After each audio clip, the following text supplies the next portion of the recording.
Standing at the threshold of the house, he could see her sitting on the bed right next to the door, outside which there was a bright light of the morning.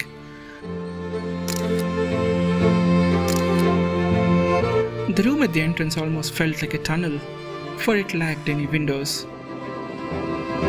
From there, she appeared still and stoic, her human form reduced to an outline against the shining light. We haven't met for a long time. Will she be able to recognize me? He wondered.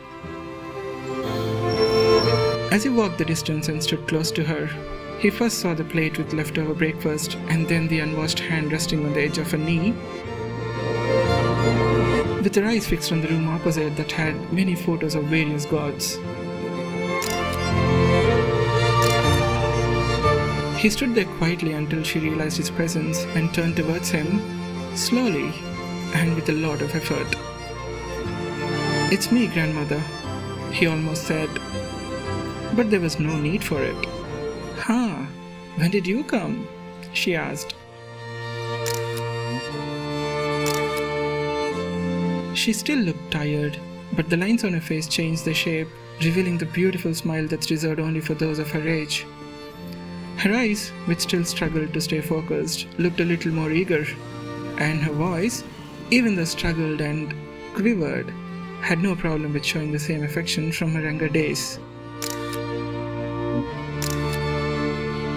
Before he responded, his hand reached out to hers and they embraced. Even though her hand held his just so slightly, he could still feel the wrinkles on it. But the touch was no short of affection. The minutes that followed were lost in the words exchanged, a little bit of catching up, inquiries, and wishes.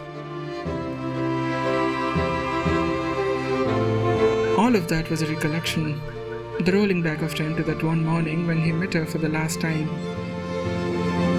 He relived that morning a few times after the dreadful news had found him. When people leave their last breaths, their presence is crushed down to memories. Everyone thinks about them and remembers them. That's what makes death the ultimate recognition of your existence, the first such acknowledgement that you have been here after you have actually left.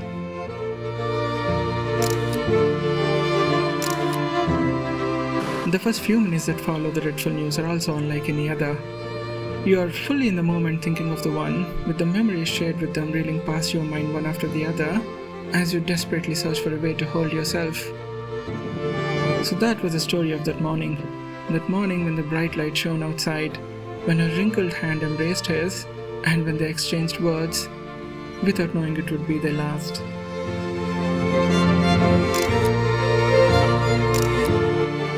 The end usually comes without announcements and warnings, and any conversation between any two could be their last, this between us not being an exception.